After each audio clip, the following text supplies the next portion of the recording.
જૂનાગઢમાં ન્યાય માટે અરજદારે એસપી કચેરીએ ફિનાઇલ પીધું, તંત્ર જાગ્યું, આખરે મનપાના એન્જિનિયર સહિતના 2 સામે એટ્રોસિટી હેઠળ ગુનો દાખલ। જૂનાગઢમાં જાગૃત નાગરિક અને તંત્ર વચ્ચેનો સંઘર્ષ હવે ચરમસીમાએ પહોંચ્યો છે। મહાનગરપાલિકામાં પોતાની મનમાની ચલાવતા અને નિર્ધારિત સમયે કચેરીએ હાજર ન રહેતા કર્મચારીઓની પોલ ખોલવી એક અરજદાર માટે આફત બની ગઈ છે।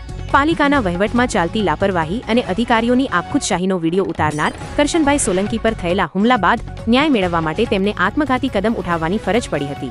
પોલીસ તંત્ર દ્વારા સતત કરવામાં આવેલી ઉપેક્ષાને કારણે હતાશ થઈ તેમણે એસપી કચેરી ખાતે જ આત્મહત્યાનો પ્રયાસ કરતા સમગ્ર પંથકમાં ચકચાર મચી ગઈ છે। આ સમગ્ર વિવાદ ત્યારે વકર્યો જ્યારે કરશનભાઈએ મનપાની બાંધકામ શાખામાં કર્મચારીઓની ગેરહાજરી અને સમયપાલનના અભાવ સામે અવાજ ઉઠાવ્યો હતો।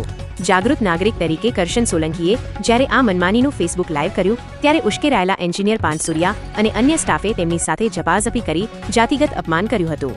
આશ્ચર્યની વાત એ છે કે સાચા અરજદારની ફરિયાદ લેવાને બદલે પોલીસે કર્મચારીઓની તરફેણ કરી હતી।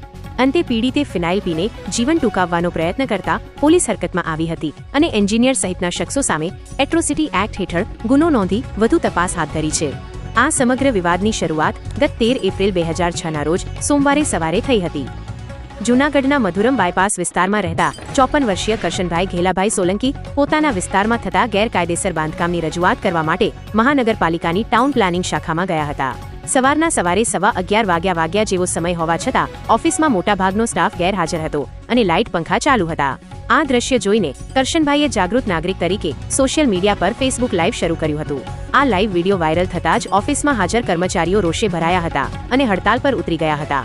કરશનભાઈએ ફરિયાદ નોંધાવી હતી કે મનપામાં વિડીયો ઉતારતા જોઈને ત્યાં હાજર એન્જિનિયર પાનસુરિયા અને અન્ય સ્ટાફે તેમને ઘેરી લીધા હતા। ઓફિસમાં જ તેમની સાથે ઝપાઝપી શરૂ કરવામાં આવી અને ઢીંકાપાટુનો માર મારવામાં આવ્યો હતો। આટલું જ નહીં, કરશનભાઈએ આક્ષેપ કર્યો છે કે એક કર્મચારીએ તો પોતાનું ચપ્પલ કાઢીને તેમના મોઢા પર વારંવાર પ્રહાર કર્યા હતા। આ હુમલા દરમિયાન કર્મચારીઓએ કરશનભાઈની જ્ઞાતિ પ્રત્યે અત્યંત અપમાનજનક શબ્દો વાપરીને તેમને જાહેરમાં નીચા દેખાડવાનો પ્રયાસ કર્યો હતો। આ હુમલાને કારણે કરશનભાઈને હોસ્પિટલ ભેગા થવાની નોબત આવી હતી। ચોંકાવનારી બાબત એ છે કે આ ઘટના બાદ જ્યારે કરશનભાઈ ન્યાય માંગવા પોલીસ પાસે પહોંચ્યા ત્યારે તેમને કડવો અનુભવ થયો હતો। એક તરફ મનપાના કર્મચારીઓએ પોતાની બેદરકારી છુપાવવા માટે હડતાળ પાડી દીધી હતી અને મનપા કમિશનરની મધ્યસ્થીથી કરશનભાઈ સામે જ સામી ફરિયાદ નોંધાવી દીધી હતી। કોમ્પ્યુટર ઓપરેટર જીતેન્દ્ર દાસાએ કરેલી આ ફરિયાદમાં કરશનભાઈ પર ગેરવર્તન અને સરકારી કામમાં રૂકાવટના આક્ષેપો કરવામાં આવ્યા હતા। નવાઈની વાત એ હતી કે કર્મચારીઓની ફરિયાદ પર પોલીસે ત્વરિત ગુનો નોંધ્યો, પરંતુ ગંભીર રીતે ઘવાયેલા અને અપમાનિત થયેલા દલિત અરજદારની ફરિયાદ લેવામાં ઠાગાડૈયા કરવામાં આવ્યા હતા। પોલીસના પક્ષપાતી વલણથી કંટાળીને અને બી ડિવિઝન પોલીસના પીઆઈ તથા પીએસઆઈ દ્વારા ફરિયાદ નોંધવામાં વિલંબ કરાતા કરશનભાઈ ભારે માનસિક તણાવમાં આવી ગયા હતા। તેમને લાગ્યું કે ગરીબ અને પછાત વર્ગના માણસ માટે કાયદાના દરવાજા બંધ છે। આ આક્રોશ અને હતાશામાં તેમણે ગઈકાલે જૂનાગઢ એસપી કચેરી ખાતે જ ફિનાઇલ પીને આત્મહત્યા કરવાની કોશિશ કરી હતી।